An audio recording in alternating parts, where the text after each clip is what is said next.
global de AIDS de 2002 e 2003, feito pela ONU, por exemplo, que ainda é disponível para quem interessa no site do UNAIDS. De qualquer forma, pensando estigma dessa maneira, nos leva para algumas conclusões um pouco diferentes do que o trabalho de Goffman ia sugerir. Nós argumentamos que estigma sempre tem um contexto, é contextual, existe uma determinada localização social, e esse contexto social é fundamental. Também argumentamos que estigma é histórico, não aparece magicamente de nada. Tem uma história, e você tem que entender a história de como o estigma foi construído para poder realmente pensar o que fazer sobre isso. Também argumentávamos que estigma é utilizado estrategicamente por alguns para oprimir outros. De fato, o que estigma produz e reproduz são relações sociais fundamentalmente desiguais. Então, desigualdades sociais são produzidos e reproduzidos pela colocação estratégica do estigma, não é? Isto, portanto, tende a reforçar a relação entre poder e cultura na produção de estigma. Poder e cultura são vinculados de uma maneira que produz conformidade. Estigma é muito utilizado, por exemplo, por fins de controle social. Se alguém está fazendo alguma coisa visto como desviante dentro da sociedade, o processo de estigmatizar esse alguém é uma das maneiras que a sociedade dominante impõe sobre as pessoas que estão agindo de uma forma desviante, não é? Então, estigma é uma maneira em que poder e cultura operam para produzir diferença e para transformar diferença em desigualdade. Estigma é diferença social desvalorizada e utilizada para produzir e reproduzir desigualdades. Estigmatização, portanto, tem que ser visto como ligado à disparidade de poder, transforma diferença em desigualdade. Porque diferença, quando você pensa sobre diferença, não tem nada necessariamente bom ou ruim sobre diferença, é simplesmente diferença. Mas diferença estigmatizada é transformado em desigualdade. Alguns são vistos como menores ou piores do que outros, e essa diferença cria desigualdade, que a estigmatização reforça dentro da vida social. Também, estigmatização faz as desigualdades sociais parecem razoáveis.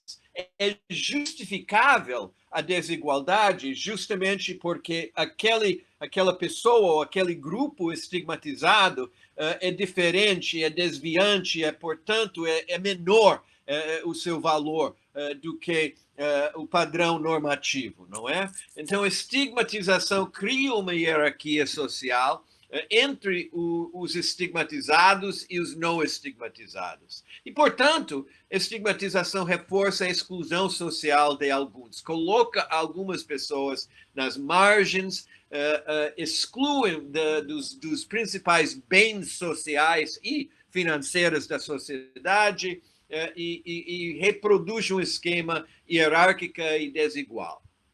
Poder e cultura operam, portanto, nessas áreas via uma série de eixos de hierarquia e dominação, entre outros que são especialmente importantes no caso de HIV, mas em muitos outros casos também: classe socioeconômico, gênero, raça e etnia, sexualidade, e outros, idade, enfim, tem diversos eixos de desigualdade que poder e cultura organizam o nosso pensamento sobre, de forma de construir essas hierarquias de dominação.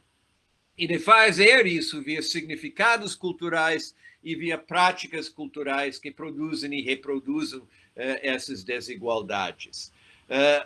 Portanto, estigmatização é muito vinculado com o que nós podemos chamar de violência estrutural. Violência estrutural que opera para construir desigualdade de gênero, que opera para construir opressão sexual, que opera para construir a exclusão econômica da pobreza, que opera via racismo e discriminação étnica e via desigualdades de idade e faixa etária. O que é importante sobre esses eixos de desigualdade é que em diferentes contextos, em diferentes sociedades, os detalhes podem variar, mas em todas as sociedades esses eixos funcionam de alguma maneira. Então, só para te dar um exemplo, nas Américas, nos Estados Unidos e no Brasil, por exemplo, é racismo que é dominante, é cor de pele, que é aonde o racismo opera. Em outras sociedades, por exemplo, Tailândia, não é cor de pele, mas é etnia. Os povos, as tribos das montanhas na Tailândia são estigmatizados e desvalorizados por causa da diferença étnica na Tailândia. Não é por causa de cor de pele. Mas ainda assim, tanto nos Estados Unidos e Brasil, por um lado, quanto na Tailândia ou outros lugares na Ásia, por outro, de alguma forma ou outra, racismo e discriminação étnica operam para elevar alguns e para subjugar outros. E estigma e discriminação são os processos dentro da sociedade que mais organizam esses processos de desigualdade. Então, essa concepção de estigma e discriminação dentro da AIDS, que surgiu nos anos 80 e os anos 90, nos levavam a desenvolver algumas maneiras de tentar trabalhar contra, de resistir os efeitos da estigma e discriminação. Eu acho que valeria a pena diferenciar ou sinalizar pelo menos 4 modalidades que surgiram, principalmente nos anos 90, como maneiras de enfrentar estigma e discriminação. O primeiro que eu listo aqui é o que eu chamaria de intervenções culturais ou simbólicas, usando o imaginário social como uma maneira de tentar de mexer com os processos de poder que estigmatizam e discriminam as pessoas, usando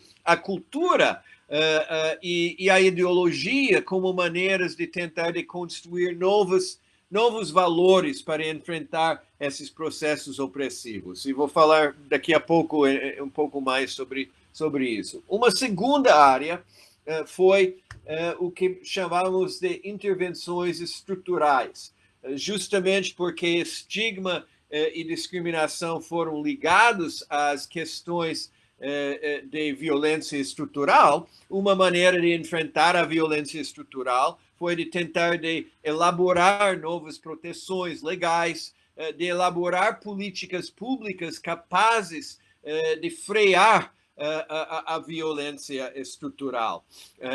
Então, intervenções estruturais foram uma segunda modalidade, vamos dizer.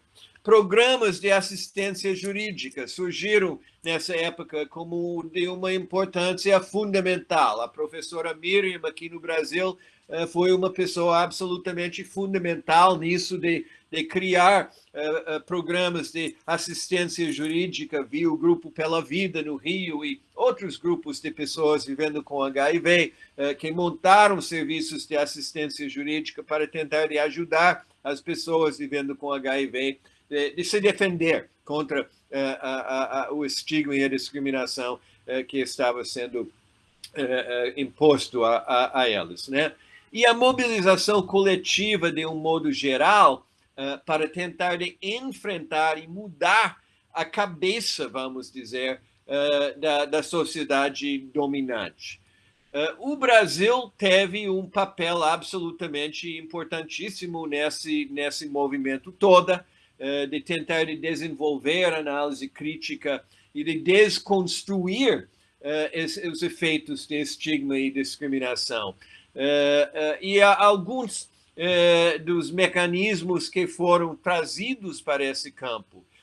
O conceito de solidariedade, que o Betinho, Herbert de Souza e pessoas ativistas como Herbert Daniel e todas as três pessoas aqui dando essa aula, professora Miriam, professor Veriano e eu, tivemos um envolvimento muito forte nisso. Essa fotografia é do Dia Mundial de AIDS, acho que é o primeiro Dia Mundial de AIDS, de 1988, o protesto que foi organizado no Cristo Redentor, aqui no Rio, liderado pelo Betinho e várias pessoas, artistas, lideranças de opinião, ativistas de AIDS, colocando solidariedade como a resposta. O Betinho, na época, acostumava dizer que a AIDS podia não ter cura, mas tinha pelo menos uma vacina, que seria a solidariedade. Obviamente, isso, voltando para o slide anterior, uma maneira de mexer com o imaginário social, de usar intervenções culturais e simbólicas para tentar de construir novos valores que podia opor aos efeitos de estigma e discriminação, não é? Trazendo a linguagem de direitos humanos. Eu acho que talvez Betinho foi a primeira pessoa de usar a terminologia de direitos humanos. Em 1987, numa palestra que ele deu na faculdade da USP, de advocacia, ele fez uma palestra sobre direitos humanos e AIDS, que foi pelo menos alguns meses antes de Jonathan Mann fazer um discurso na ONU, na Assembleia Geral, usando a terminologia de direitos humanos. Conheci os dois, e sei que nenhum dos dois sabia do uso que o outro fez da terminologia de direitos humanos, mas mostra como foi uma coisa do milieu cultural daquele momento, no final dos anos 80, que estava propício a trazer direitos humanos a essa discussão. A linguagem de cidadania também no Brasil foi especialmente importante, porque cidadania era vamos dizer, o discurso do dia, foi o período da redemocratização da sociedade brasileira. A reconstrução da cidadania, portanto, era visto como a ordem do dia e uma das maneiras que nós podíamos responder a HIV e AIDS na cultura brasileira. Então, intervenções conceituais que os ativistas como Daniel e Betinho elaboraram naquele período, de falar sobre o vírus ideológico da estigma, de falar sobre a morte civil causado pelo estigma e a discriminação, que, de certa forma, colocava a cidadania das pessoas entre parênteses. De falar sobre vida antes de morte, como o Daniel falava, de tentar de construir maneiras de repensar o que seria o significado da epidemia, ou na linguagem de Betinho, de imaginar a cura da AIDS numa época, no começo dos anos 90, quando a cura parecia uma coisa absolutamente impossível, nem de imaginar, mas o Betinho era capaz de fazer esse tipo de intervenção conceitual, de dizer, a gente tem que imaginar a cura, porque senão a gente não tem como continuar lutando. Então, essas intervenções culturais foram uma das coisas bastante importantes nessa época. Foi, desta época, algumas das heranças mais importantes da resposta frente à AIDS. O surgimento das organizações de pessoas vivendo com HIV e AIDS, como os grupos Pela Vida, no Rio, em São Paulo, em algumas outras cidades, grupos como o GIVE, enfim, a rede de pessoas positivas, várias organizações das sociedade civil que surgiram para demandar os direitos humanos, para criar redes de solidariedade com direitos humanos e AIDS como a sua ferramenta de trabalhar. E articulações entre o movimento de AIDS com outros movimentos de solidariedade e de justiça social, movimentos a favor da democracia, movimento feminista, movimento LGBT, movimento negro e assim por diante.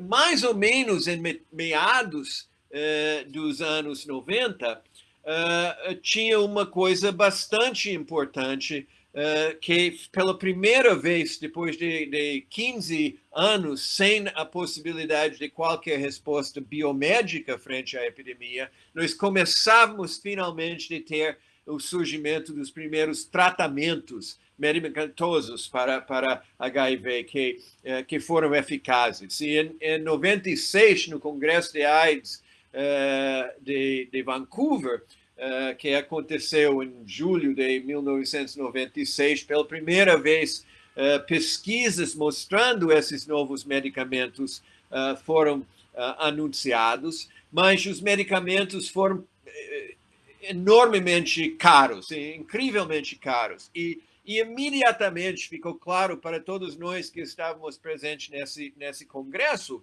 que de ter acesso a esses medicamentos ia ser uma batalha. E foi a partir desse momento que o movimento contra estigma e discriminação também virou um movimento a favor de acesso.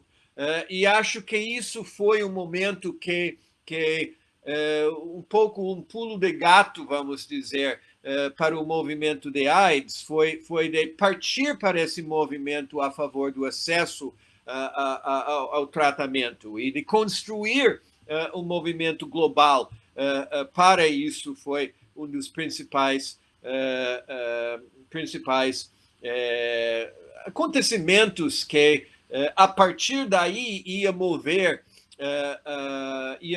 o movimento frente à AIDS. Eu vou caminhar rapidamente, porque eu quero deixar tempo para Veriano falar mais sobre isso, mas só para fechar a minha parte, nessa transição, no final dos anos 90, nós vimos o surgimento realmente de uma grande mobilização global a favor de acesso a tratamento, que foi onde o movimento global contra a epidemia de AIDS realmente abriu as suas asas e começou a crescer mundialmente de uma forma bastante importante. O Brasil teve um papel fundamental nisso, a ONU teve um papel fundamental nisso, e talvez um momento mais importante nessa história aconteceu em 2001, com a primeira sessão especial da Assembleia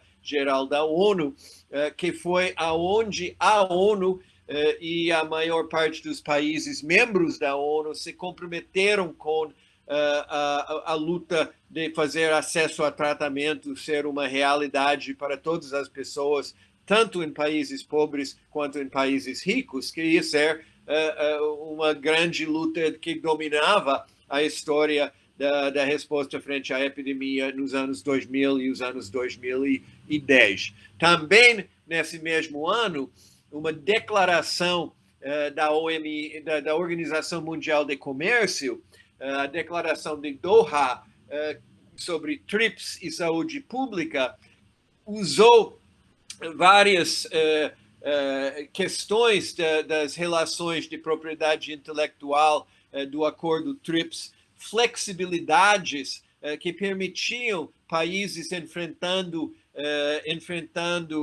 crises de saúde pública de deixar de seguir leis de patentes e outros procedimentos que eventualmente podiam, portanto, abaixar o custo de medicamentos. Novamente, o Brasil, Celso Amorim, na fotografia aqui, tinha um papel muito importante na negociação dessa declaração de Doha, e essas discussões têm sido fundamental, como o Veriano deve falar em seguida, ao longo das últimas décadas, em termos da resposta dessas questões no Brasil. A partir de UNGAS, iniciou um processo de escalonamento da resposta frente à epidemia, feito pelas agências internacionais. Não vou entrar em detalhes por causa do tempo, mas podemos, na discussão, falar mais sobre isso, se vocês interessam. Grupos ativistas de diversos países, África do Sul, os Estados Unidos, Índia, Tailândia, Brasil, têm tido papéis importantes nesta mobilização. No Brasil, é o grupo de trabalho em propriedade intelectual do REBRIP, da Rede Brasileira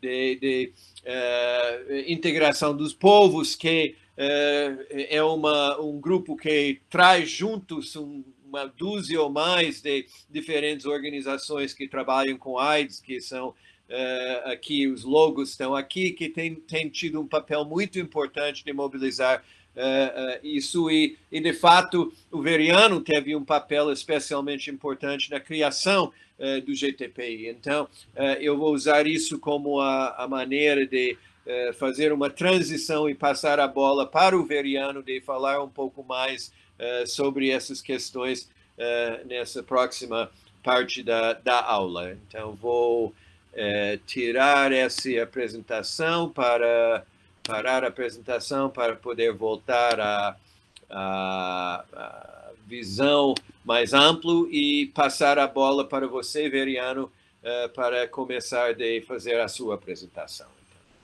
Tá certo, Richard. Obrigado. Deixa eu só pegar as minhas anotações. Bom, quero começar cumprimentando o pessoal aí que está participando. Boa tarde. E agradecer ao Richard e à Miriam pelo convite para dividir com vocês aqui algumas questões. E a minha fala vai ser um pouco mais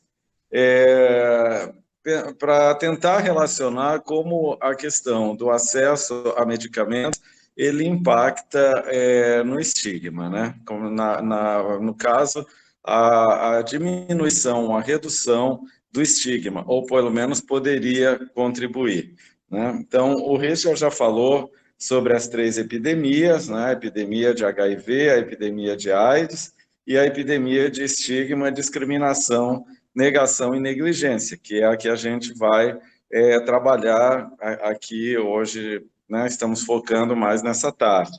É claro que os medicamentos podem tratar e o acesso aos medicamentos, ele é essencial para tratar, entre aspas, as 3 epidemias, né? Acho que as 2 primeiras é um pouco óbvio, a epidemia de AIDS, que é a epidemia das infecções oportunistas, e a epidemia da própria infecção pelo HIV. Mas como é que os medicamentos podem ajudar também a tratar a 3ª epidemia, né? Então, esse é um pouco o exercício que eu gostaria de trazer. Então, e acho que a gente pode usar 2 conceitos para trabalhar esse como, né? Um deles, vocês já trabalharam, eu acho que o Richard me falou aí na aula, que é as políticas de reconhecimento e as políticas de distribuição, né? São 2 conceitos que podem ser úteis para entender como acesso e administração dos medicamentos podem ajudar a enfrentar essa 3ª epidemia, né? Então, eu acho que dentro das políticas de reconhecimento que foram desenvolvidas, propostas desenvolvidas, executadas, tanto no âmbito não governamental como no governamental, principalmente nos anos 90, mas até os dias de hoje, implica, acho que a primeira questão é o próprio reconhecimento da pessoa soropositiva como um cidadão da posse de direitos, inclusive o direito à saúde e à vida. Isso parece óbvio, mas não era sempre assim. Inclusive, o Heber Daniel, que o Richard citou, cunhou um conceito chamado de morte civil, né, justamente porque no início da epidemia, e acho que isso permanece até hoje em certas dimensões, mas naquela época era muito, a evidência era maior, vamos dizer assim, de que o soro positivo, ele, antes de morrer clinicamente, fisicamente, ele morria civilmente, ao ter negado os seus direitos básicos, o direito ao trabalho, o direito à família, o direito à moradia, o direito a políticas de imigração. Tanto é que foi necessária, como reação a essa morte civil, a proposição e aprovação pelas ONGs que compunham o movimento social de AIDS lá no final dos anos 80, a aprovação de uma declaração de direitos das pessoas vivendo com HIV/AIDS, onde as ONGs projetavam de uma outra maneira, dando uma outra visibilidade à pessoa vivendo com HIV/AIDS. Né? Aí dando uma visibilidade de cidadão, né? Também como uma resposta ao estigma. Então, isso é um exemplo, eu acho, de uma política de reconhecimento. E que mais tarde, alguns setores do governo, no Ministério da Saúde, no Ministério da Justiça, em secretarias de direitos humanos, passaram a adotar também, né? Então, um outro ponto importante nessa, que é uma política de reconhecimento, foi o resultado, né? O Richard colocou aqui o ministro Amorim e toda um certo ativismo que vinha da sociedade civil, mas também foi incorporado por alguns setores do governo e que resultou na proposição, numa Assembleia da ONU de 2000, o reconhecimento do medicamento como um direito humano, né? Isso foi muito importante para o acesso e importante também para a luta contra o estigma, né? Mostrando assim, projetando esse medicamento como uma questão de cidadania também e de cidadania global, já que aprovado pela ONU, todos os países fizeram um direito humano de todas as pessoas vivendo com HIV, né? Anteriormente, a gente tem também, ainda nos anos 90, alguns exemplos de políticas questionáveis, mas não deixam de ser políticas importantes, como o GIPA, né, que em inglês significaria o maior envolvimento das pessoas vivendo com HIV/AIDS nas políticas de resposta ao HIV, né, nas políticas e ações de saúde, que basicamente dizia, as pessoas soropositivas reivindicavam nada para nós sem nós, né, sem a nossa participação. Tirando o lugar de um paciente, da ideia de um paciente que depende só de cuidados dos outros, para um sujeito ativo, protagonista da sua própria história e capaz de atuar na governança das respostas à AIDS, né, dos programas de AIDS no mundo inteiro, né, já que isso foi uma proposta dentro do sistema ONU, né. No Brasil, a gente tem também a criação do Grupo Pela Vida, né, as ONGs de pessoas vivendo com HIV/AIDS, que também acabaram buscando esse outro reconhecimento como militante, né, como ativista das pessoas vivendo com HIV/AIDS, até chegar na Lei 93/13, em 96, que acaba por regulamentar esse direito universal, quer dizer, todos os direitos são universais, os direitos humanos, mas o direito ao medicamento, né, de forma universal e equitativa dentro dos princípios do SUS. Então, eu acho que isso são exemplos, né, de como as políticas de reconhecimento em relação aos medicamentos também ajudaram a esse acesso, né, e a combater e a enfrentar o estigma, né? A partir de 96, como o Richard apontou, a partir da Conferência de Vancouver e da Lei 93/13, né, que garantia esse acesso universal e equitativo aos medicamentos, a gente também tem uma reconceitualização da vida com HIV, porque, de fato, antes dos medicamentos, a ideia a concepção de pessoa vivendo com HIV/AIDS era muito mais simbólica, era muito mais como uma estratégia política, porque, de fato, as pessoas sem o medicamento morrem, né? Essa é a questão. Mas depois de 96, com a Lei 9313, Vancouver e tudo isso que já foi falado, de fato, as pessoas podiam viver com HIV/AIDS e isso acabou tendo uma redução na taxa de mortalidade no final dos anos 90, início dos 2000, de mais de 50% e uma adesão ao tratamento entre 60% e 70%, comparável aos países europeus, por exemplo, né? Mostrando o bem-sucedido que foi esse programa e essa nova concepção de vida com HIV/AIDS, né, que buscava quebrar toda uma série de estigmas. A gente vai falar um pouco disso mais no final da apresentação.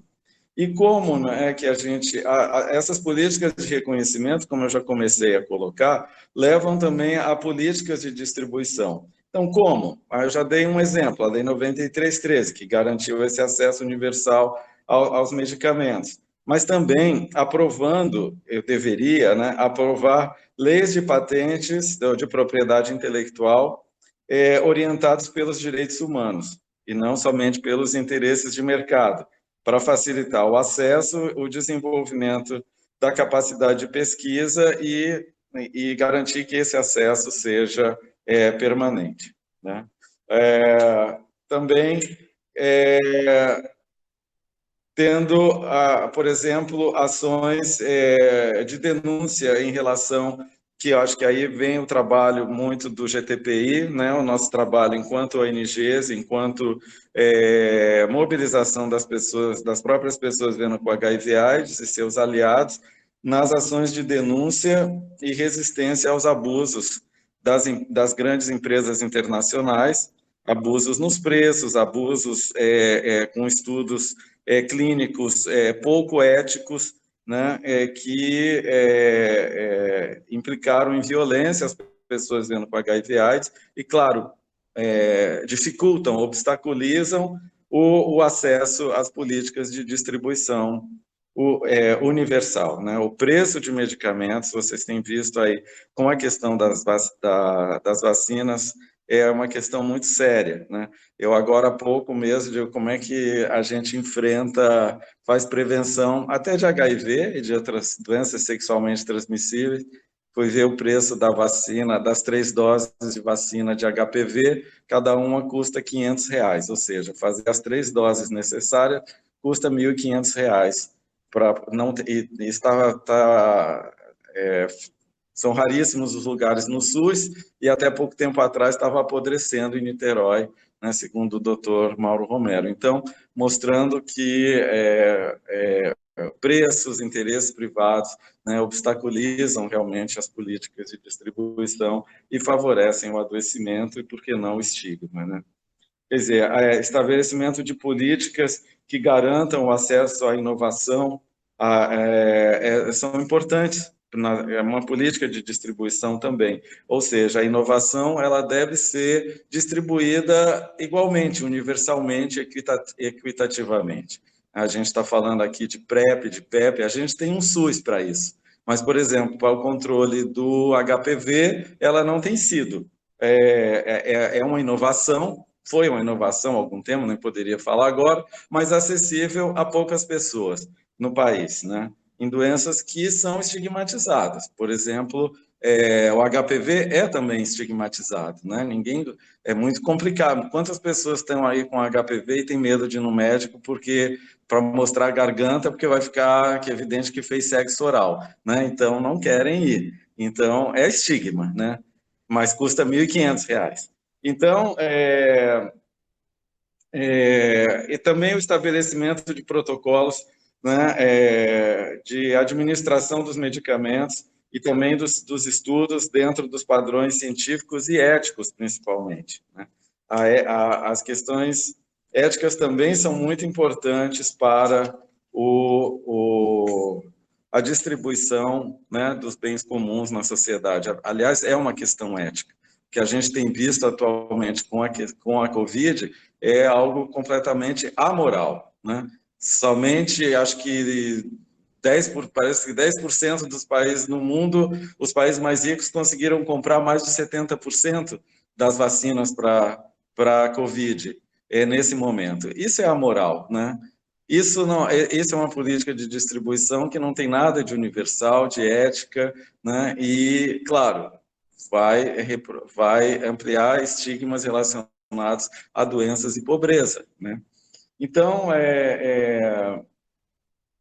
promover garantia de educação, tratamento e prevenção, né? Acho que com o Richard a gente tem um texto chama Pedagogia da Prevenção, mas também existe lá com os colegas da África do Sul a pedagogia do tratamento. É também uma política de distribuição e que vai enfrentar o estigma, no sentido de que as pessoas soropositivas, né, e seus familiares têm direito à informação e à educação sobre os seus tratamentos e sobre as formas de prevenção. Não é simplesmente use camisinha e tome o medicamento na hora correta. As pessoas têm direito a saber o que elas estão tomando, para quê, como elas vão tomar, né? Mas isso, infelizmente, deveria ser uma política de distribuição, uma política mais universalizada, mas, infelizmente, a ignorância, né, o desconhecimento sobre o que as pessoas tomam em termos de medicamentos é muito alto, né, e a gente vê os resultados dessa ignorância porque os obscurantistas, os negacionistas acabam ocupando esse espaço, né, infelizmente. Então, tem consequências muito sérias. E, bom, quais são os impactos que essas políticas de distribuição e de reconhecimento podem ter efetivamente numa redução de estigma? Acho que uma primeira questão importante é essa quebra da associação entre AIDS igual à morte. A partir do momento em que eu tenho acesso aos medicamentos e como eu falei antes, temos quedas na taxa de mortalidade, temos uma boa taxa de adesão, diminuição de taxa de abandono, eu vou tendo a quebrar pelo menos essa associação, essa ideia de que ter HIV é ter uma sentença de morte, né? É efetivamente possível viver, como a gente falou, né? Então, muda a concepção da pessoa vivendo com HIV, diferente de uma pessoa que morre de HIV, né? Quebrar essa associação entre soro positivo igual a perigo, igual a perigoso, né? Que que é tão frequente ainda, né? no imaginário social, né? Também muito importante nesse momento mais atual, oferecem argumentos importantíssimos para a questão de romper com essa associação do perigo. Também é um argumento importante, né, para argumentar contra a criminalização da transmissão do HIV, né? Até hoje se repetem no Congresso projetos de lei que tentam... aqui no Brasil já é criminalizado a transmissão de doenças sexualmente transmissíveis, mas os projetos de lei querem tornar hediondo ainda mais, reforçando, na maioria dos textos dos projetos, essa imagem do soro positivo como um perigoso, como uma pessoa que dissemina vírus, né, e ignoram completamente que uma pessoa sob tratamento do HIV com carga viral indetectável e mesmo sem carga viral indetectável tem um potencial de transmissão do HIV muito baixo. Isso foi importante já, porque tem sentenças em vários países, como a Suíça, como na Europa em geral, até mesmo aqui no Brasil, já teve casos, né, de pessoas que processaram uma pessoa soropositiva, acusando-as de ter transmitido o vírus, e a pessoa pôde argumentar que ela estava em uso de medicamento e provou que a sua carga viral era indetectável, então ela não transmitia o HIV e a pessoa se livrou do processo, né? Mas a ideia, ela ia, quer dizer, a pessoa iria ser condenada apenas por essa imagem, por esse estigma do perigo, né? Então, um outro impacto muito importante é nas questões relacionadas à sexualidade, e que eu acho que essa campanha indetectável igual intransmissível é muito importante de ser abordada e de ser discutida. Por quê? Primeiro, quebra com essa ideia do soro positivo como um mosquito transmissor de HIV, mas também como resgata um potencial de sexualidade mesmo, de sexo, assim como de masculinidade, feminilidade, né, como a professora Mabel Greenberg fala em alguns dos estudos dela lá na Argentina, de que o soro positivo acaba muitas vezes sendo representado, projetado como um parceiro sexual perigoso ou de segunda classe, um homem menos potente, uma mulher mais feia, menos feminina, menos sexual do que por conta de ter o HIV. Né? Então, acho que essa ideia do indetectável igual intransmissível pode ser um caminho para quebrar com esses estigmas e ajudar a resgatar a dimensão afetivo-sexual das pessoas vivendo com HIV/AIDS. Eu acho que também acho que resulta em mais cidadania, como já se falou, né? Acesso aos bens comuns para todos. Isso, assim, é importante a gente repetir, falar, porque não foi sempre assim, e volta e meia aparece. Né? Miriam, Richard, quem é aqui da antiga, foi testemunha de como a oposição que houve para, primeiro que um país como o Brasil, por não ser um país desenvolvido, de poder ter acesso aos medicamentos, ou seja, não iria dar certo no Brasil, pelo fato de não termos o mesmo padrão de desenvolvimento na Europa. E o Brasil mostrou que sim, né? Infelizmente agora isso se perdeu, mas houve um momento em que isso foi possível, né? Foi muito importante para quebrar com essa ideia de que, por exemplo, moradores de rua não podem tomar medicamento. É estigma, né? Que prostitutas não podem tomar medicamentos, travestis porque trabalham à noite no cabaré, na termas, então dormem, trocam o dia pela noite, não podem tomar medicamento. Pessoas que bebem não podem tomar o medicamento. Ferindo muitas vezes essa ideia de universalidade, né? Ou a universalidade é para todos ou não é para ninguém. Né? Então, o medicamento, nesse sentido, vem e a garantia dessa universalidade são importantes para quebrar o estigma contra essas populações. Né? Richard, a gente assistiu na África, em plena África, em 2000, pessoas brancas, técnicos de banco, pessoas teoricamente, cientificamente corretas, dizendo que seria impossível fazer um programa de distribuição universal de medicamentos na África, porque a população era pobre demais, ignorante demais, primitiva demais, às vezes com esses termos, para poder tomar o medicamento. Então, isso é uma violência, né? Por que as pessoas não podem tomar, né, o medicamento? Por serem negras, por serem pobres, enfim. Então, e por último, gente, eu já vou terminar. Quer dizer, também eu acho que ao trabalho, à vida, ao casamento, reprodução, né? Eu acho que são questões que não devem ser esquecidas. As políticas migratórias que nesse momento estão aí tomando uma série de porradas, vamos dizer assim, mas também resgatar esse potencial direito de migrar que as pessoas soropositivas ainda têm negado em muitas circunstâncias, porque apresentar um atestado de HIV ou descobrir que a pessoa tem HIV numa fronteira de aeroporto ou na hora de pedir um documento de permanência num país é uma complicação, né? Mesmo com todos esses avanços. Mas, certamente, acessar, lutar pela universalidade, lutar por mais conhecimento sobre os medicamentos, lutar pelo indetectável igual intransmissível, são caminhos também para enfrentar esses estigmas que trazem essas violações todas. E eu acho que, antes de mais nada, é mais solidariedade, né? É o que a gente tem que falar sempre. Então, eu acho que trazia essas questões. Se alguma coisa não ficou claro sobre indetectável igual transmissível, sobre algumas políticas aqui no Brasil que elas têm a ver com estigma, testar e tratar, tratamento como prevenção, a gente pode falar no debate. Eu tenho pesquisado, que é essa questão dessas novas ondas de advocacy, né? Então, eu gostaria de saber do professor Richard e do professor Veriano, como é que se eles entendem que houve uma uniformidade, né?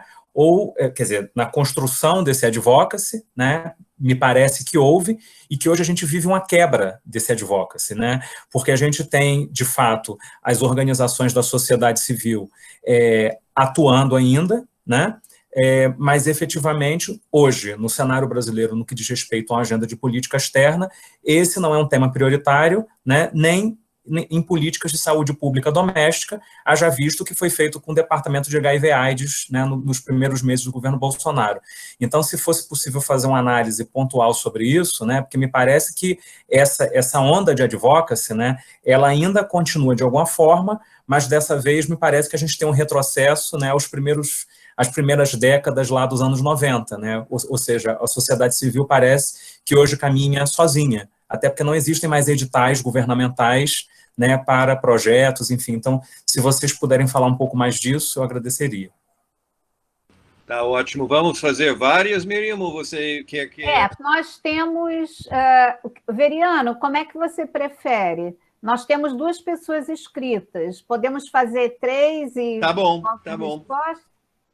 Eu acho que 3 em 3, né? Acho que pode ficar... Quem sabe uma comenta a outra. Então, após o Henrique, a Alexandra e a Lúcia. Aí nós devolvemos para os palestrantes e a Débora está na linha. É a próxima. Então, Alexandra. Ok. Boa tarde, professores. A minha questão ela vai se concentrar no conceito do estigma. Porque ela toca na sensibilidade da minha pesquisa também. Né? A minha pesquisa é com surdos, né, a população surda, e esse estigma, ele também é observado nessa comunidade, né? Que, como um todo, ela sofre esse estigma desde então, do mudinho, do surdinho. São palavras, né, atitudes, fabricador de mímica, está imitando um macaco. Então, assim, existe toda uma questão de preconceito, estigma, de discriminação, que é lançado na comunidade surda, né, dita da minoria, que a gente observa também em outras populações. Então, conforme o texto do professor Richard, que ele disponibilizou, ele coloca que o estigma ele atua na produção e reprodução das relações de poder e controle. Né? Então, se esse estigma aqui nas nossas populações é observado, quando a gente vê essa política de medicalização, né, da distribuição de medicamentos, será que essa política está rompendo com esse estigma? Será que o fato de possibilitar, viabilizar que o SUS, né, a gente sabe que na rede do sistema de saúde é possível você ter acesso à medicação, né? Mas será que isso rompe com o estigma? Ou será que isso é uma forma de você mascarar um problema ainda maior? Né? Quando eu viabilizo o remédio, será que eu estou fazendo com que a população do HIV seja mais aceita? Estou rompendo realmente com esse preconceito? Essa é uma questão que me sensibiliza. Obrigada. Tá ótimo. Agora, a Lúcia... E aí devolvemos a fala para o Richard e o Veriano. É só colocar, okay, né, Alexandra, que no caso dos surdos tem um implante, que é uma discussão da relação da tecnologia com estigma e com a coerção, inclusive, da... Lúcia, pode falar, então.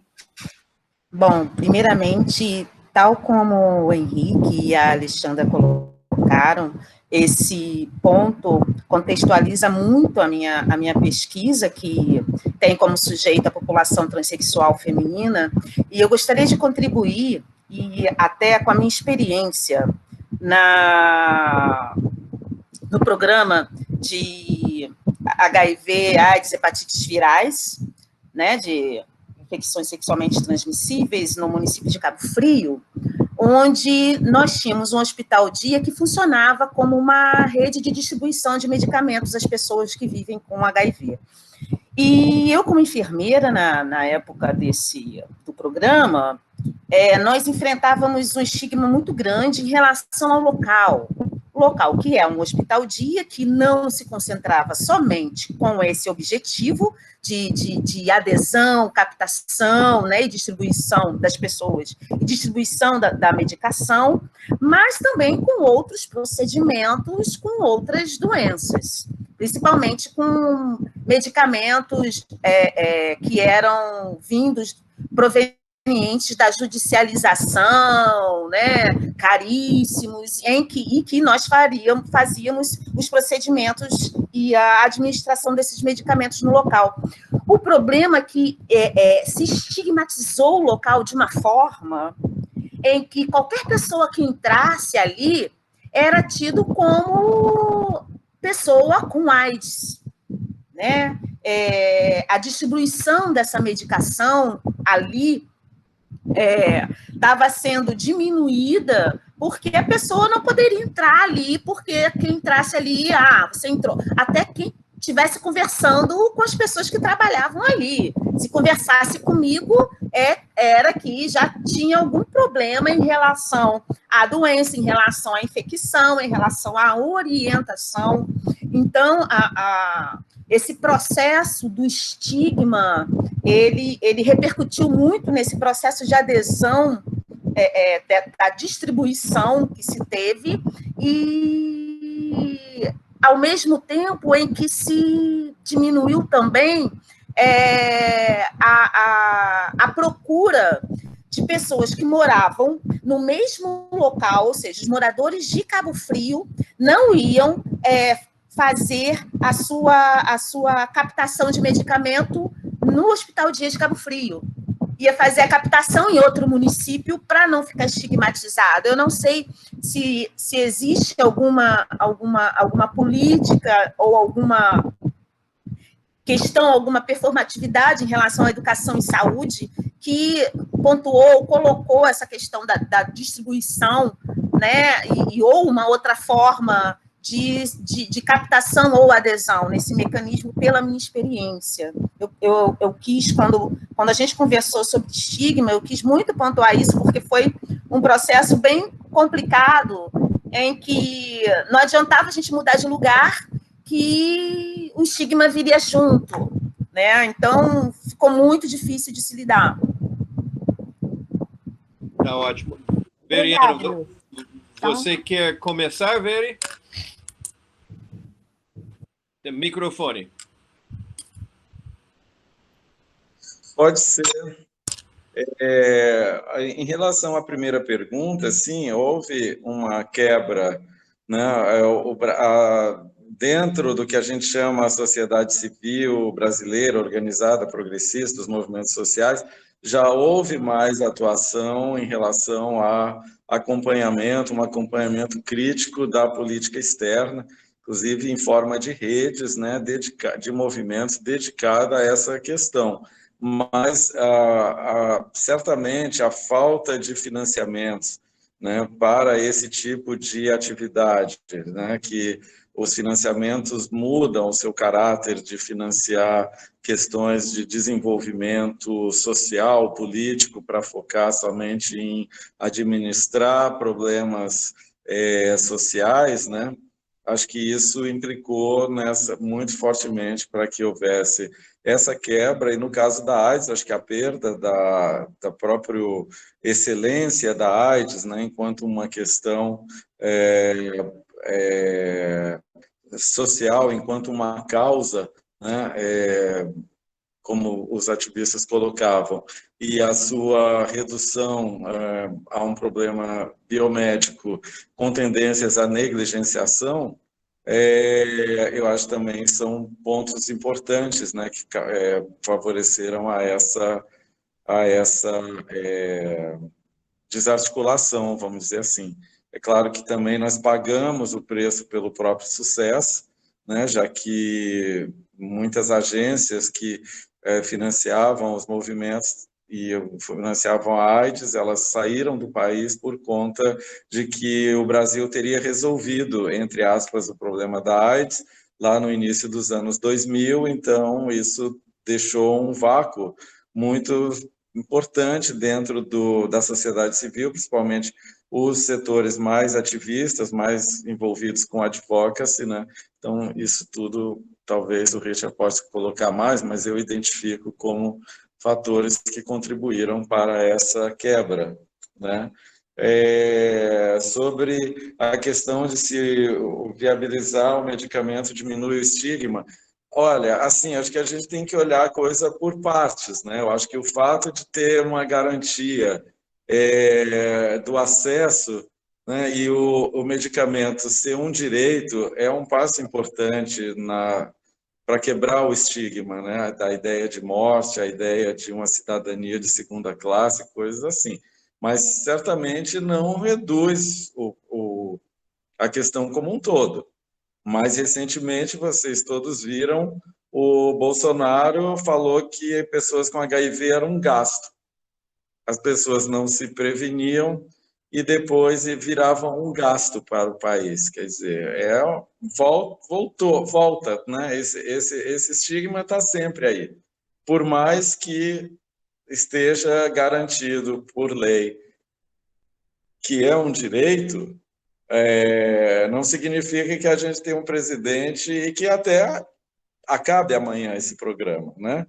E volte tudo ao que era. Soropositivos são gastos desnecessários, é uma população sucata, porque é um bando de... não são pessoas de bem, né? Como a ideologia que vem entre aspas, são todos viados, putas, usuários de droga, enfim, então podem ser eliminados, né? Então, é claro que o medicamento não é a resposta única, mas ele pode contribuir, mas principalmente toda a movimentação, né, esse reconhecimento como um direito humano, esse reconhecimento perante a lei do soro positivo, não como um bandido, como um criminoso, como alguns projetos de lei querem colocar, mas como um cidadão com direito à vida e com direito à saúde, independente da sua identidade ou condição sexual, eu acho que isso é um trabalho importante para o estigma, né? Teve, inclusive, eu sei de uma pesquisinha que houve no IMS, até por alunos do mestrado, eu acho, que no Pedro Ernesto, que acabaram mostrando como alguns pacientes, principalmente os mais antigos, tendiam a ver o medicamento como um direito, enquanto outros viam como uma reparação, e talvez até outra camada via o medicamento como uma caridade, né?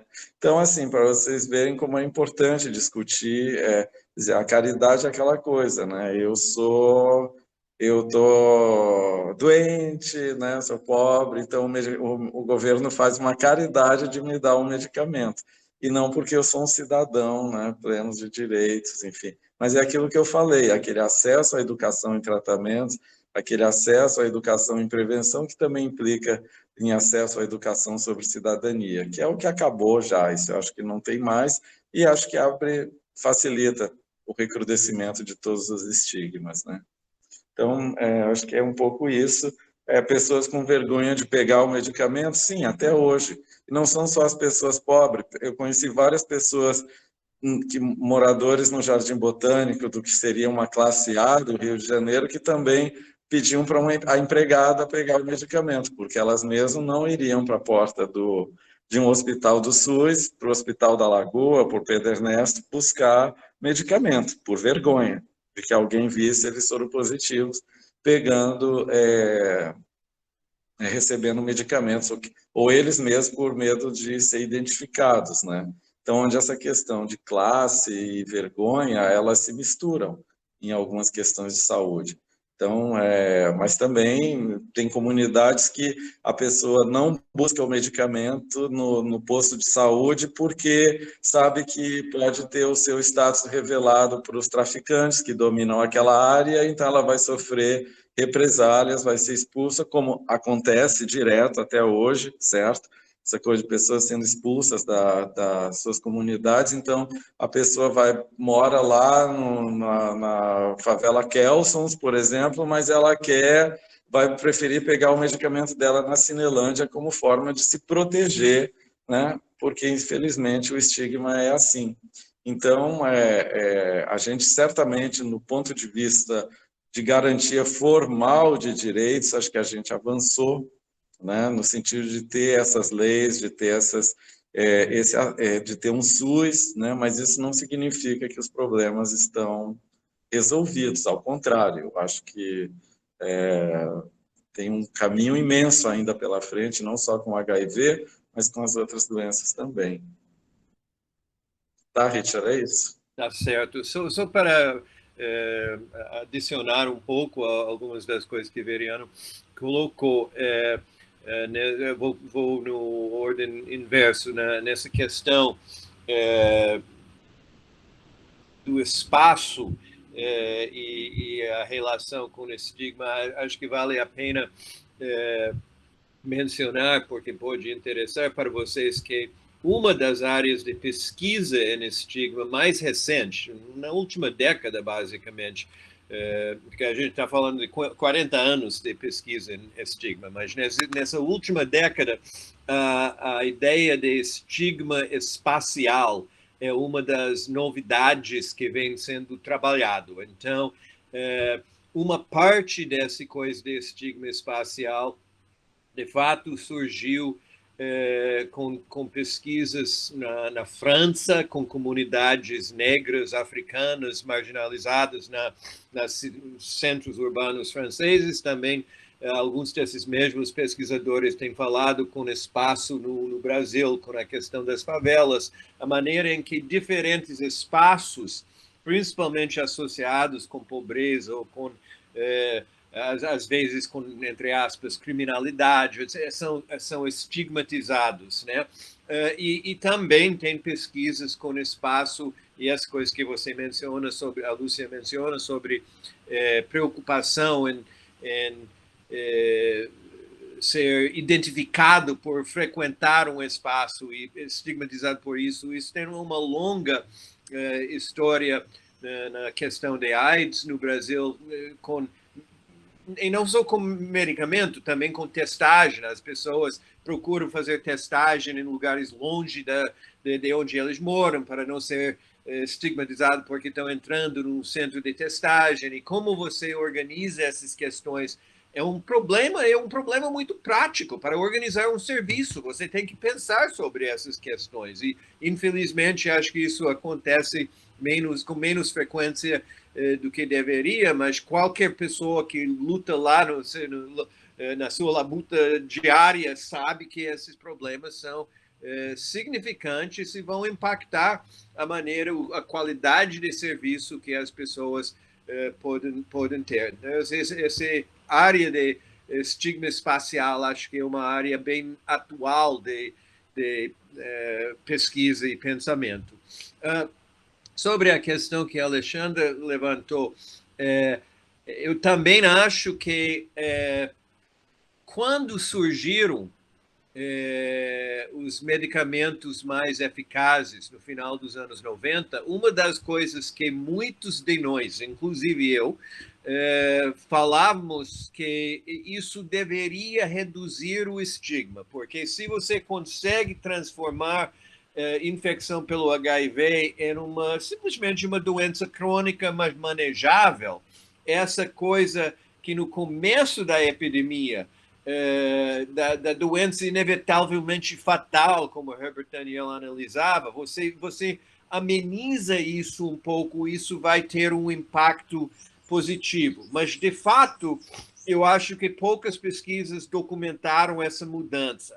Acho que isso tem a ver de alguma coisa que no texto que nós colocamos para essa semana, acho que menciona isso, sobre a coisa de layering, de níveis de estigma um em cima do outro. Então, você tem o estigma de ser homossexual ou prostituta, ou seja que for, mas você tem o estigma de ser também negro ou negra, ou você tem o estigma de ser pobre, e esses estigmas todos ficam um em cima do outro, e você acaba, portanto, tendo o que eu chamo de uma sinergia de estigmas que é muito complicado de desconstruir, não é?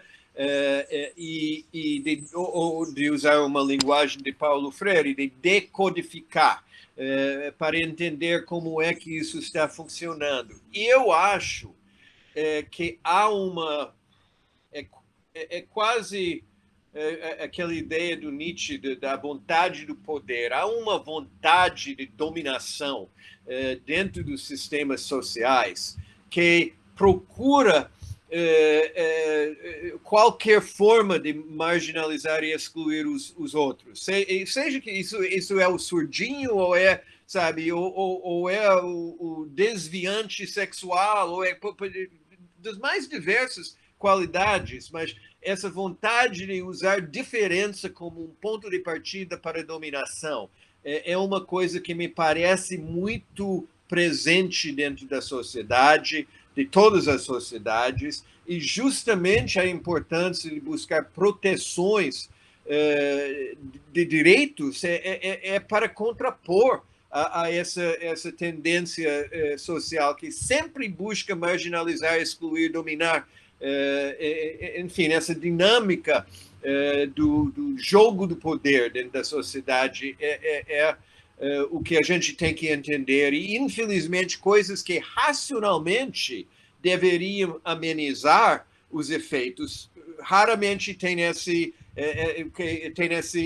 efeito, e é justamente por isso que proteções legais que são tão importantes de trabalhar e pensar, etc. Aí, terminando com a colocação do Henrique, eu acho que, como o Veriano colocou, você está muito claro que a maneira que você caracterizou essa progressão é absolutamente correto. E eu estou até, eu não tenho isso totalmente, não tenho concluído a minha interpretação dessa transição. Uma coisa que eu acho que é muito importante de perceber é que a passagem do período mais onde o advocacy funcionava melhor, onde o Brasil teve questões como a AIDS e saúde global como parte da sua preocupação de até relações internacionais, enfim, no governo Lula, nos dois governos Lula, tinha um interesse governamental, como tinha, de fato, no governo Fernando Henrique Cardoso, na época que Serra foi ministro da Saúde, tinha interesse em usar saúde como um lugar que o Brasil podia avançar e ter um papel importante internacionalmente. E isso foi uma característica do que eu vejo como o período mais forte da nova democracia brasileira, de meados dos anos 90 até o final, mais ou menos, dos anos 2000, 2008, 2009, mais ou menos caminhando para o final do segundo governo Lula. Foi um período de democracia. Você podia ser PSDB, podia ser PT, mas você tinha um compromisso com trabalhar essas questões e o Brasil ter um papel ético, político, positivo, de liderança e de destaque nessas questões. E a sociedade civil e o Estado ativista tinha uma complementaridade bastante interessante. Isso começa a desintegrar na virada dos anos 2000 para os anos 2010. E já no primeiro governo Dilma, qualquer interesse em agir internacionalmente, de ter uma liderança, um destaque em termos de relações internacionais com o campo da saúde, parecia ser abandonado. E o país entrou num processo de desintegração dos valores democráticos, que culminou com Bolsonaro, mas eu acho que é muito importante de enfatizar que, apesar do pior período ser 2018 para cá, já estava em curso a partir de 2011, 2012, 2013, que foi um ano de muita coisa desintegrando e não dando certo, aonde o conservadorismo crescente, a influência das forças mais conservadoras, do conservadorismo religioso, pressionando contra políticas que tinham sido absolutamente de consenso numa década anterior, começou de ser moeda de negócio. Se a bancada evangélica ou a bancada conservadora ia apoiar as políticas econômicas do governo Dilma, se o governo Dilma ia entregar homofobia na escola, ou ia entregar a campanha de carnaval, de prevenção, aí os conservadores iam apoiar questões econômicas. Então, a coisa começou de desandar antes da chegada de Jair Bolsonaro. Eu acho que isso é muito importante para a gente entender e tentar de saber o porquê disso, porque é muito fácil hoje em dia de ver tudo que aconteceu a partir de 2018 e achar que tudo de ruim começou naquele momento, mas alguma coisa já estava sendo complicado e indo na direção errada antes disso, e eu acho que tem a ver com a desconstrução da legitimidade da democracia. E isso combinou com uma subida de atitudes autoritárias, de tentativas de caminhar em direções que abusavam os direitos humanos, onde respeito para direitos foi jogado fora da janela. E isso só piorou de lá para cá. Isso não resolve nada em termos do que a gente teria que fazer para tentar caminhar na direção de reconstruir uma resposta frente à AIDS e outras questões de saúde mais adequada, mas a gente, de alguma forma, tem que entender essas tensões da democracia e como essa influencia, como a política influencia e é determinante da saúde de uma forma muito mais complexa do que até agora. Eu acho que a gente tem conseguido entender. Então, isso não resolve a pergunta de Henrique, mas eu acho que a pergunta sinaliza uma área que a gente tem que realmente pensar, porque é uma área crítica de ver qualquer possibilidade de reconstruir tempos melhores no futuro, né? Sei que temos várias outras pessoas inscritas, então desculpa me alongar. Não, mas está excelente. É que a gente realmente tem um limite, né? Mas o próximo trio será Débora, Carlos e Liliane. E aí nós retomamos para os palestrantes e volta Alessandra, Luísa e Gorete. E aí a gente encerra as inscrições, tá bom? Então, Débora.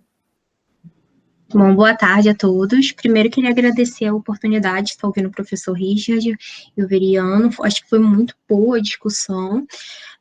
O artigo também da aula eu achei que super interessante, mas, na verdade, a minha pergunta é sobre uma outra publicação de vocês dois, que eu tive contato através da Kátia, e é em relação à questão da pedagogia do tratamento e da pedagogia da prevenção. Eu identifico que a gente já evoluiu bastante, né, pelo que está lá posto, em relação né, da pedagogia do tratamento até a pedagogia da prevenção, mas hoje, trazendo um pouco para a minha realidade, o CEDAPS está dentro do Ciclo Saúde, né, que é onde eu atuo. A gente está em 55 cidades e a gente trabalha muito com ações de prevenção e promoção da saúde.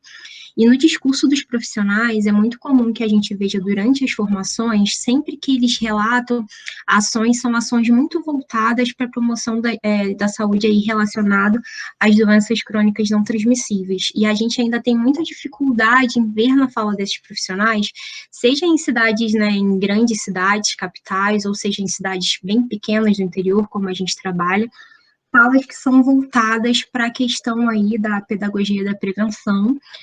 E tendo visto que esses profissionais, né, eles são os mais próximos, geralmente, profissionais da atenção básica são os mais próximos da população, e que a questão da pedagogia da prevenção, ela vai visar e estar conscientizando e empoderando as pessoas para colocar essas ações realmente em prática, então eu fico muito preocupada e pensativa em como a gente consegue levar para esses profissionais, ou como a gente consegue reforçar para esses profissionais essa perspectiva da prevenção como um direito humano, de uma forma muito mais ampliada, e aí voltando para o que a gente está falando para a questão do HIV e AIDS, para que isso não seja realmente um privilégio para poucos, nesse cenário em que a gente vive. E também gostaria de perguntar como que a pandemia afetou também, assim, essa população. Se teve se vocês têm alguma coisa para falar em relação a isso.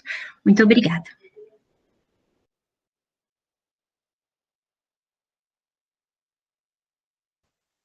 Carlos?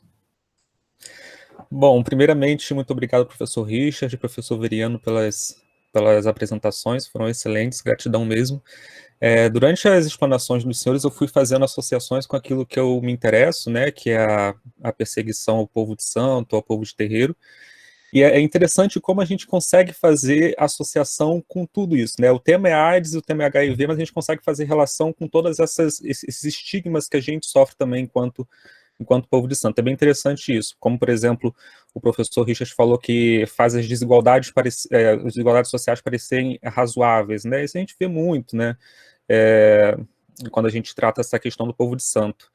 E o que eu queria perguntar, tanto para o professor Richard como também para o professor Veriano, é como os senhores enxergam essa reunião de pessoas que sofrem estigmas. Por exemplo, a gente vê muito dentro dos terreiros grupos reunidos em torno dessa questão do HIV/AIDS. Aqui no Rio de Janeiro, por exemplo, a gente tinha um exemplo muito significativo, ainda tem, na verdade, né, que continua lá até hoje, com Mãe Beata de Iemanjá no terreiro dela, que era um grande polo ali de direitos humanos, né, e tudo em relação a isso. Então, gostaria tanto que o professor Richard como também o professor Veriano falasse um pouquinho sobre isso, né, como esses estigmas, né, nas suas várias vertentes ali, como eles se reúnem para tentar juntos ali enfrentar tudo isso que eles sofrem, né, basicamente isso.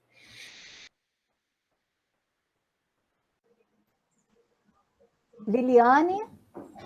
Boa tarde. Eu queria parabenizar também vocês, né, já está no lugar comum, mas fazer uma reclamação, acho que foi pouco.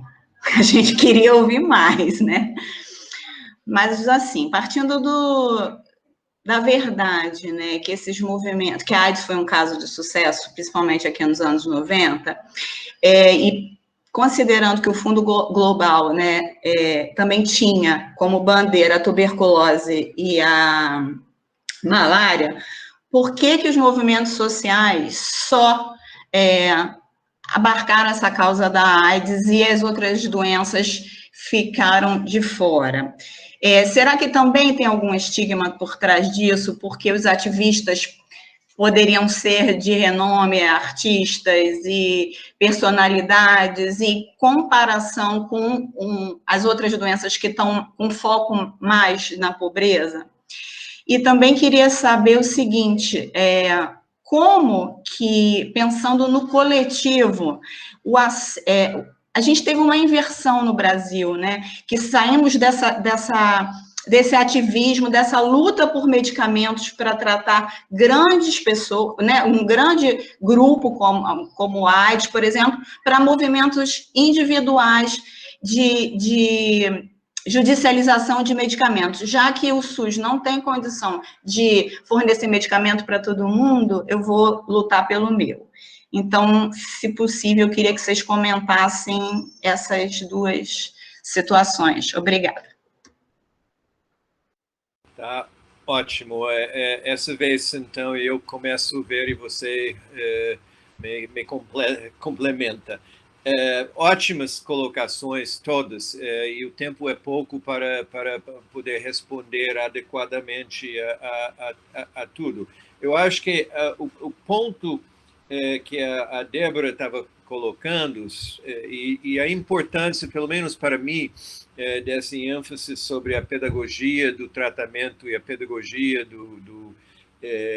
da prevenção, de fato, quando a pedagogia do tratamento surgiu primeiro, e surgiu mais ou menos no final dos anos 90, começo dos anos 2000, quando o mundo enfrentou o primeiro escalonamento do tratamento com HIV e percebeu, até naquela época, a epidemia afetava cada vez mais pessoas mais pobres, mais marginalizadas, com pouco acesso à educação, com pouco acesso a uma série de recursos que seria importante para entender o tratamento. E aí, o que estava acontecendo, que não estava dando certo, é que os tratamentos estavam sendo muito pouco utilizado corretamente, até porque, enfim, ninguém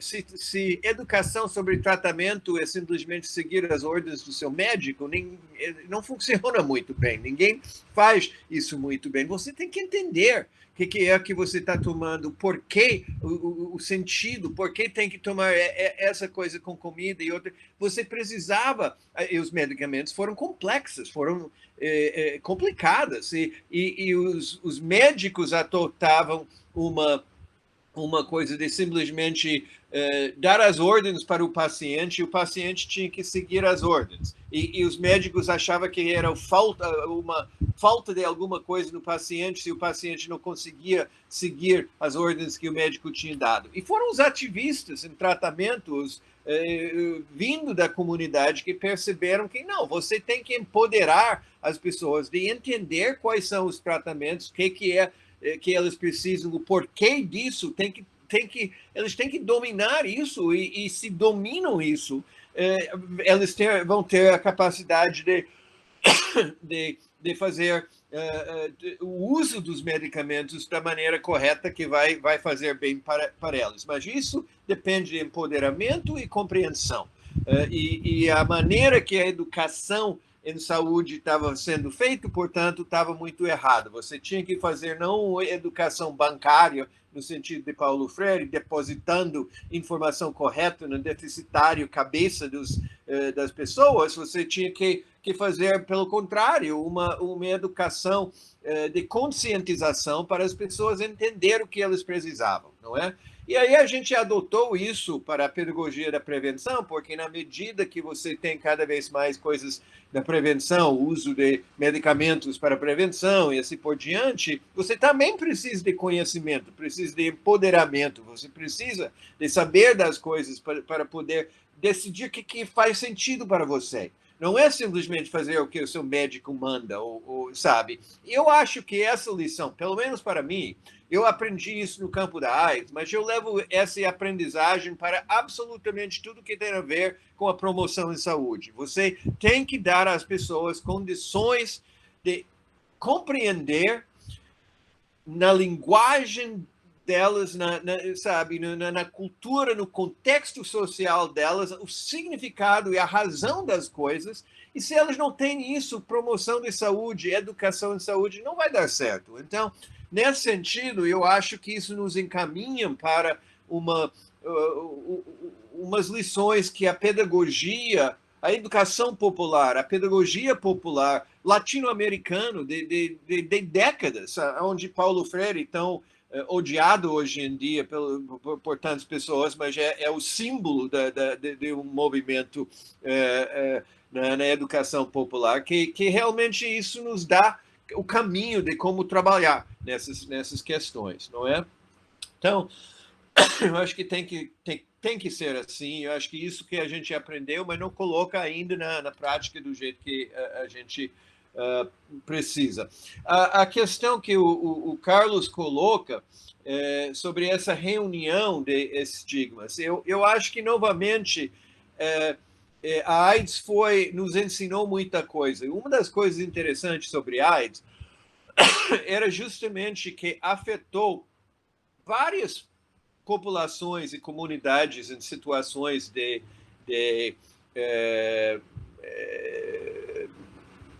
exclusão, de opressão, e foi necessário ir além de somente uma política identitária e construir laços de solidariedade que cruzavam entre e que enfrentavam, portanto, essa diversidade de estigmas reunidas. Não é à toa que as religiões afro-brasileiras foram, de certa forma, a gente fez tanto o Veriano quanto eu, quanto um grupo de colegas nossos, 5 anos a gente estudou as respostas religiosas no Brasil frente à AIDS, e foram os católicos progressistas das comunidades de base dos anos 80 e as religiões afro-brasileiras dos anos 90, que tinha as respostas mais interessantes frente à epidemia, justamente porque entenderam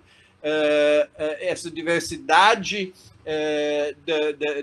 de estigma e entenderam o interface entre marginalização, pobreza, exclusão e a necessidade de responder às questões de saúde. Então, eu acho que essa foi uma das lições que a AIDS ajuda nos dar, sobre a importância de olhar essas interfaces e de entender a importância da solidariedade como um princípio básico de enfrentar qualquer ameaça à saúde, coisa que seria bom se as pessoas fossem lembrar um pouquinho mais no atual momento de Covid, não é?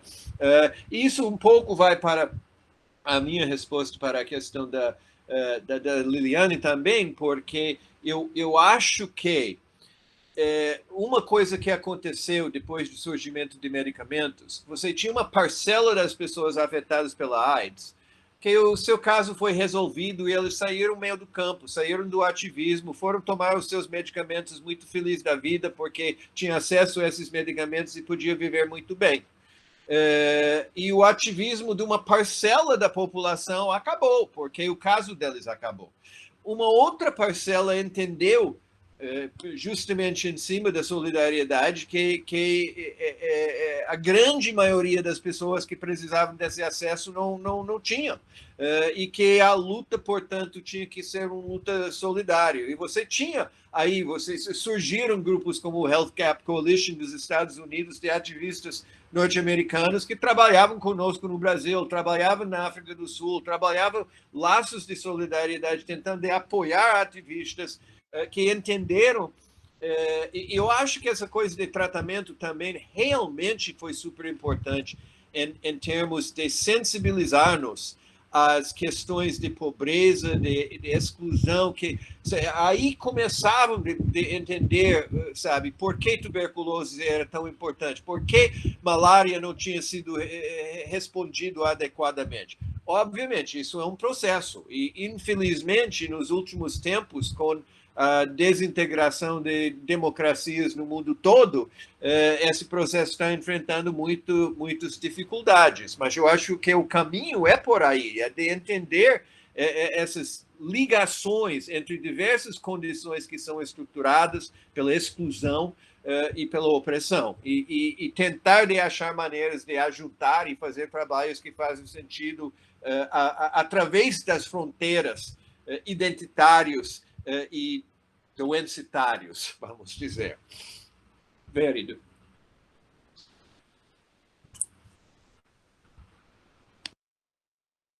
Eu teria acrescentar, vou só correr um pouquinho, só para chamar a atenção em algumas questões, talvez começando pela terceira pergunta. Assim, eu acho que é importante não perder do horizonte de que a AIDS, quando ela emerge no Ocidente, ela chega em países onde já existe e atinge grupos que já estavam mobilizados politicamente em relação, inclusive, à própria questão da saúde, né? o movimento, até mesmo aqui no Brasil.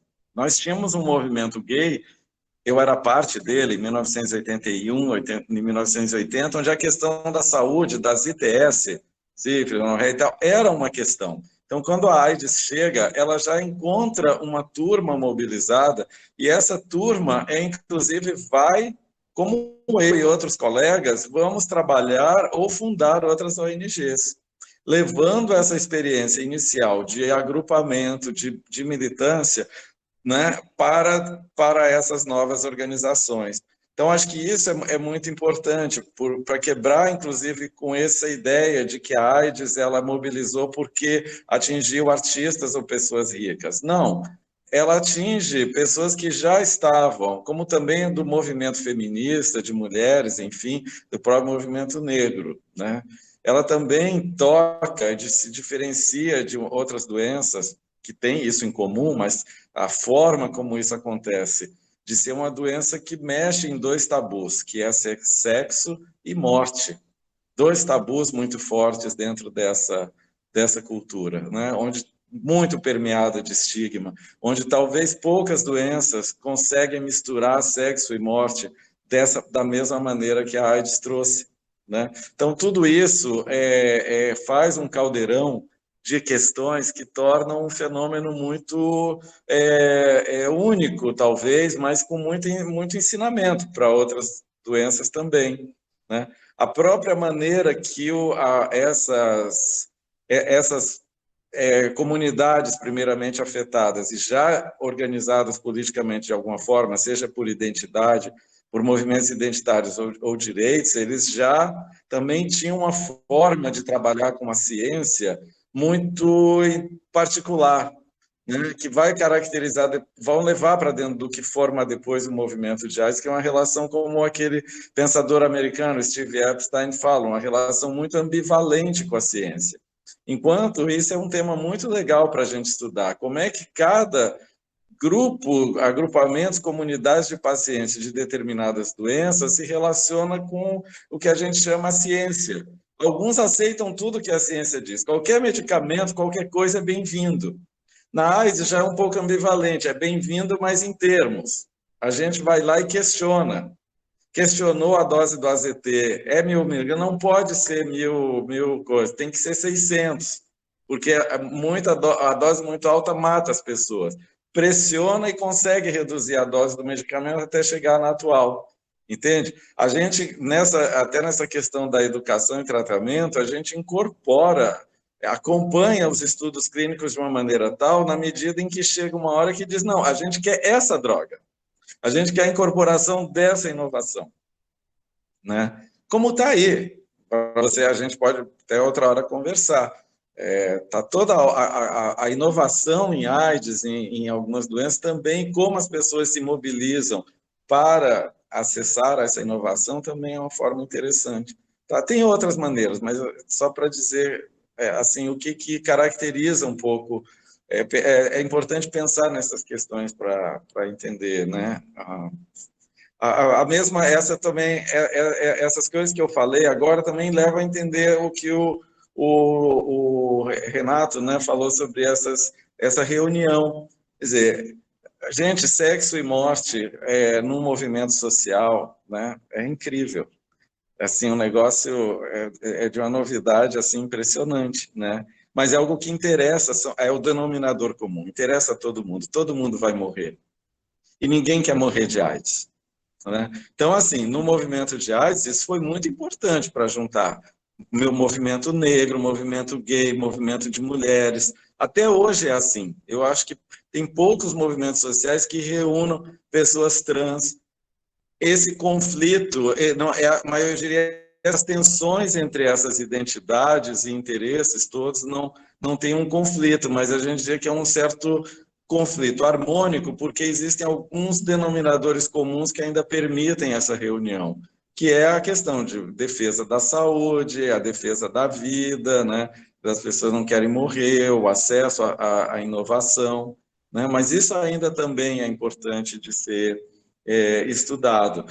E quanto à primeira pergunta, assim, eu acho que a pedagogia de prevenção e tratamento, eu acho que a gente ainda talvez porque eu estou dentro da militância e dentro do fogo, assim, mas tu também, né, que está lá no CEDAP, eu acho, assim, um negócio doido, né? É assim que a gente não precisa avançar em muita coisa, né? A maioria das pessoas soropositivas não conhecem basicamente o que elas usam, né? Basicamente não conhecem o que é um vírus, gente. Assim, no GTPI a gente tem um programa de educação em tratamento, com oficinas que a gente faz para militantes, certo? Em várias cidades do Brasil. A gente reúne 30, 40 e discute da forma mais simples possível, tentando, né, mais figurativamente. São lindas as oficinas, são muito legais, eu fico muito feliz com elas, que eu acho que fazem uma diferença. Mas, assim, é uma gota num oceano, né? Como a gente vê, e é tão fácil manipular, né? Quem quiser manipular depois. Então, assim, a gente vê nas vacinas. Pessoal, assim, o pessoal às vezes pede assim para a Bia, né, ou para os colegas do movimento, pessoal, vamos fazer uma live sobre vacinas. Aí tu pergunta assim, bom, o que seria legal trabalhar em vacinas? Estudos sobre vacinas, tipos de vacinas, né, vacinas terapêuticas, vacinas preventivas. O pessoal fica calado, como se recebessem essas perguntas, e a gente não está falando de pessoas que não têm alguma formação.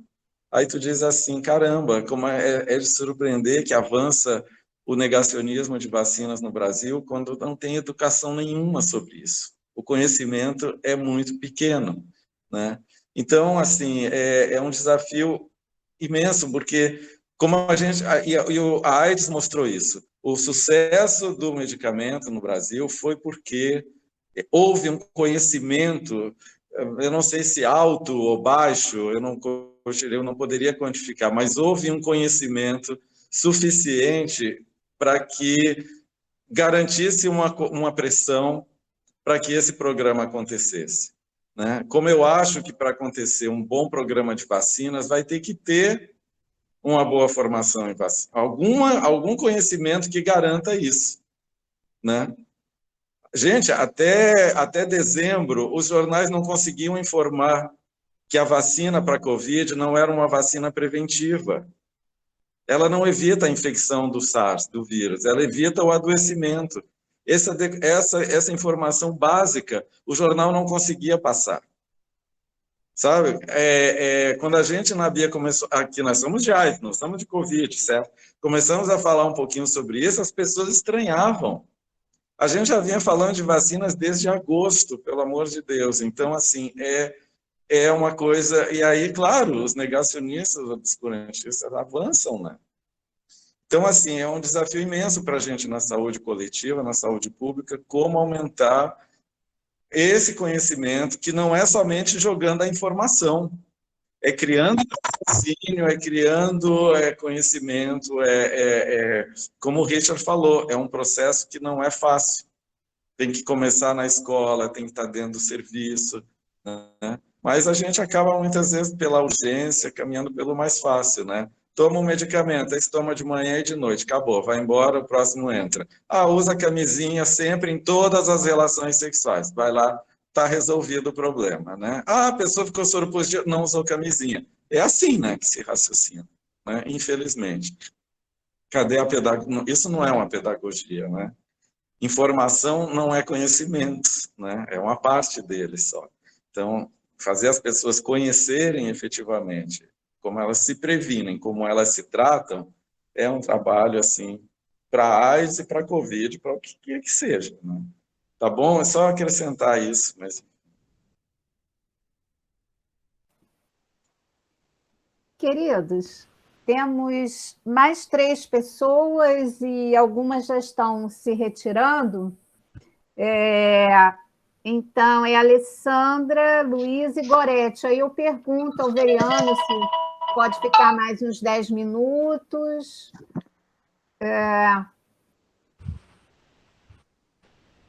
Tá? Microfone. Se o meu celular tiver problema de falta de bateria, eu entro só com o áudio no computador, tá bom? Tá. Então, eu vou seguir. Eu Ainda... eu mesma tenho um outro compromisso, então, se eu tiver que sair da reunião, tá? Mas a reunião continua, mas até 4h15 eu tenho um tal. Então, Alessandra, Luísa e Gorete.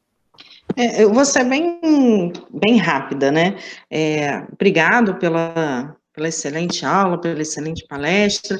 É até interessante porque qualquer assunto que você fala sobre estigma e discriminação HIV, você vai pesquisar na internet, só aparece o nome do professor Richard.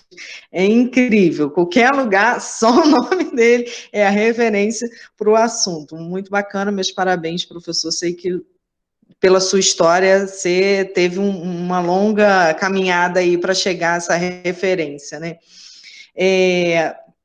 E aí eu só trago assim um ponto para poder contribuir para a aula, né? Porque eu fiz uma pesquisinha, né? E eu vi que, poxa, o tratamento para o HIV, ele utiliza 37 medicamentos, né? Ele faz combinação com os medicamentos, e aí cada combinação ele é subdividido em grupos, né? Eu falando como farmacêutica, né? Eu meio que preparei uma aula, mas não vai dar tempo para isso. Não é uma aulinha, mas é uma apresentação, mas infelizmente por conta do tempo não vai dar para poder fazer isso. Então, vou ser bem direta, né? Esse tratamento, né? Ele tem disponibilidade no SUS, mas infelizmente a gente trabalha muito com esse estigma e discriminação, que é o medo, o receio das pessoas irem pegar esses medicamentos, né? Aqui a gente, né, eu conheço também várias pessoas da área da classe A e da classe B e C, né, que são soropositivas e que tem né, tem medo de pegar a medicação, tem receio, pede para outro. Então, assim, muitas das vezes o acesso a essas medicações não é por não ter a medicação, e sim por medo, por receio, por medo de discriminação, né, vergonha e outras coisas mais. A outra coisa que eu queria falar é o seguinte: conforme o professor Viriano falou, né, que a questão do Bolsonaro, que entrou com a questão da despesa, do tratamento, né, o Conselho Nacional de Saúde, né, na pesquisa, eu entrei aqui, né, ele lançou uma campanha, hashtag Eu Não Sou Despesa, onde justamente, né, várias pessoas que fazem tratamento, elas falam justamente sobre isso, e aí eu trouxe 2 relatos, né, 2 frasezinhas de dois componentes que eles falam o seguinte: nosso tratamento de HIV/AIDS no Brasil é referência mundial e não pode acabar. Muitas pessoas como eu, que vivem com HIV/AIDS, têm uma vida normal e não geram despesas. Eu trabalho, pago meus impostos, gero trabalho e ajudo o outro. Vamos dizer não ao preconceito e à discriminação. Isso foi Lismara Pinheiro, representante da Associação Brasileira de Redução de Danos à Aborto e da Articulação Nacional de Saúde e Direitos Humanos, que falou. Aí também tenho a fala do Marco Aurélio, que diz: eu não sou despesa, eu sou receita humana, social, física, política e econômica. Eu produzo, eu faço a diferença, esse é meu planeta, essa sociedade é minha, como é sua e como é de todos. Segundo Marco Aurélio Tavares Bastos, jornalista e conselheiro gestor do Centro de Treinamento e Referência da ST-AIDS de São Paulo. Eu trouxe porque eu achei muito bacana, né, essa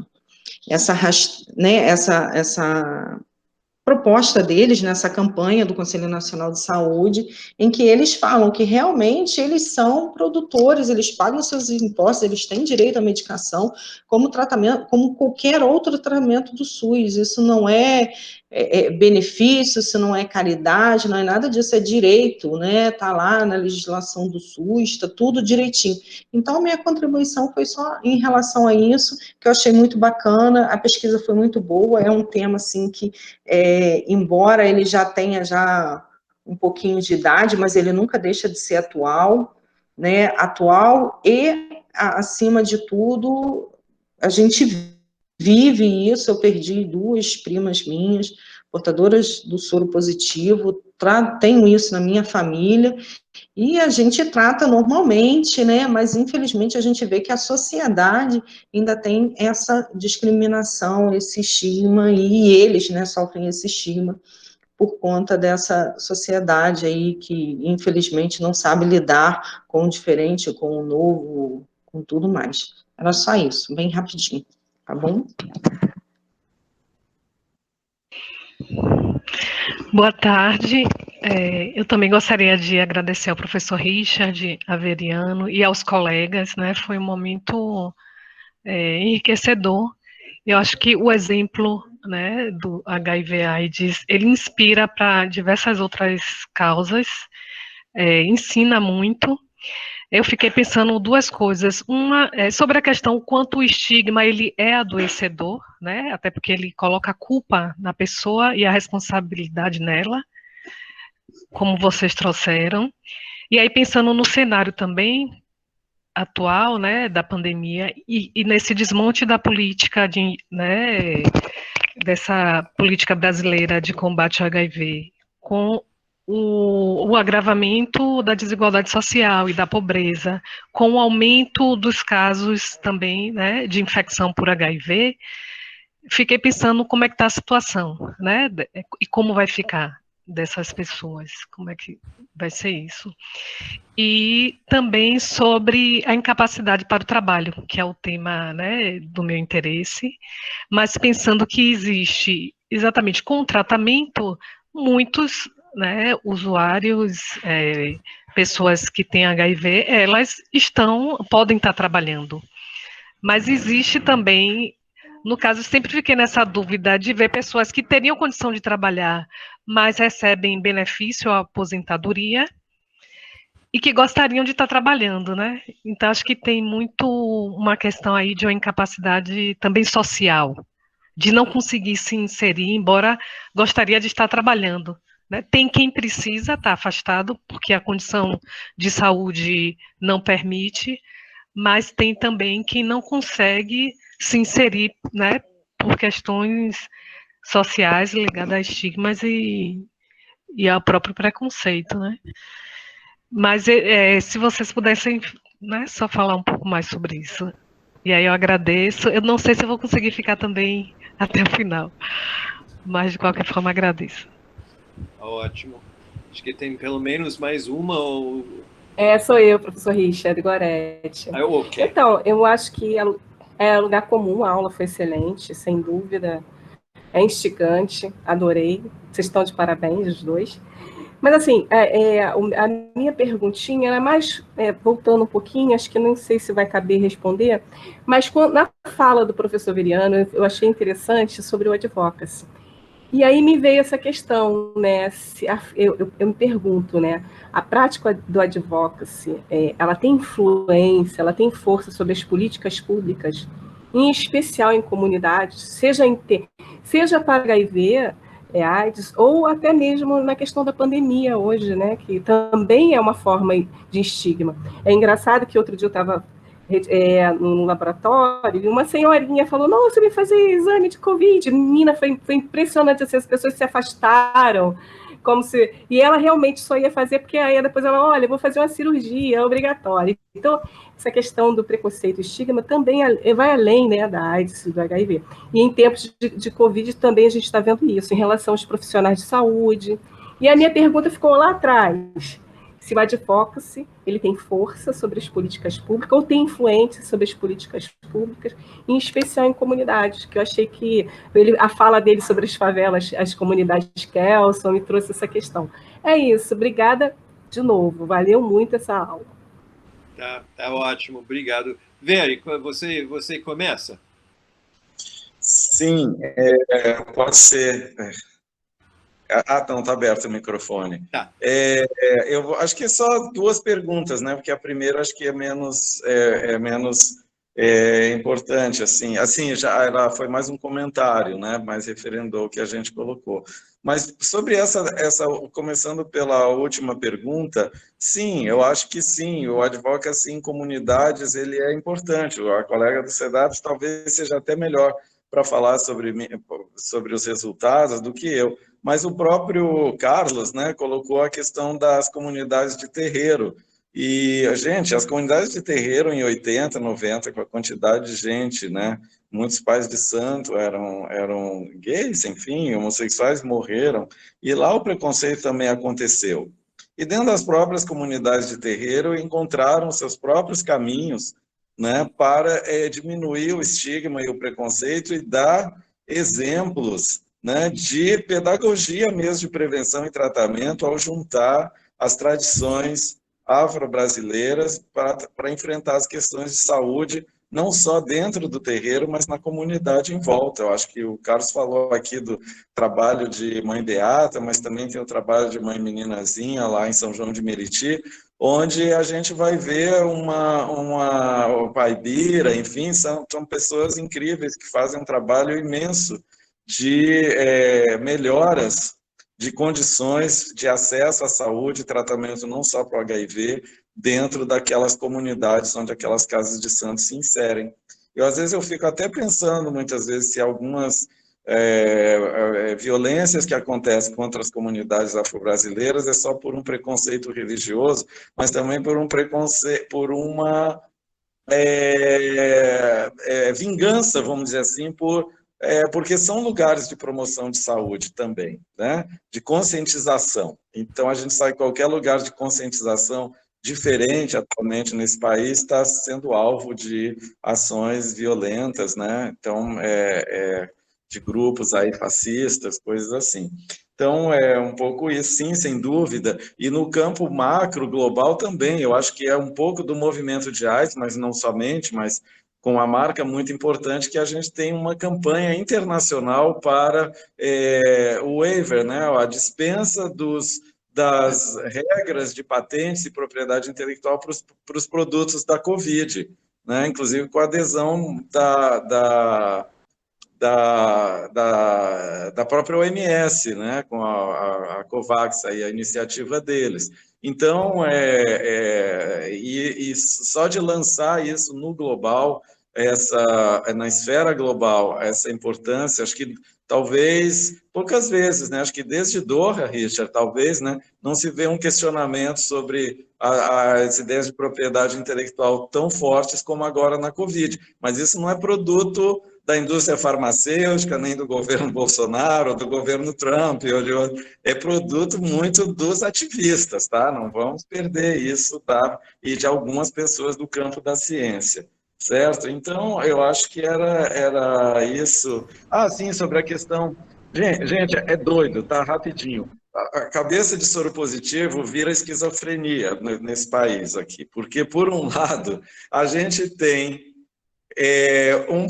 tinha um projeto de lei, iniciativas no INSS, que queriam acabar, né, desaposentar arbitrariamente pessoas soropositivas, dizendo que elas tinham condições de voltar no trabalho, sem uma análise mais perfeita, quando a gente olha, ao mesmo tempo, empresas, as Forças Armadas e outras instituições colocando o HIV, o teste de HIV como um teste admissional nos processos de seleção.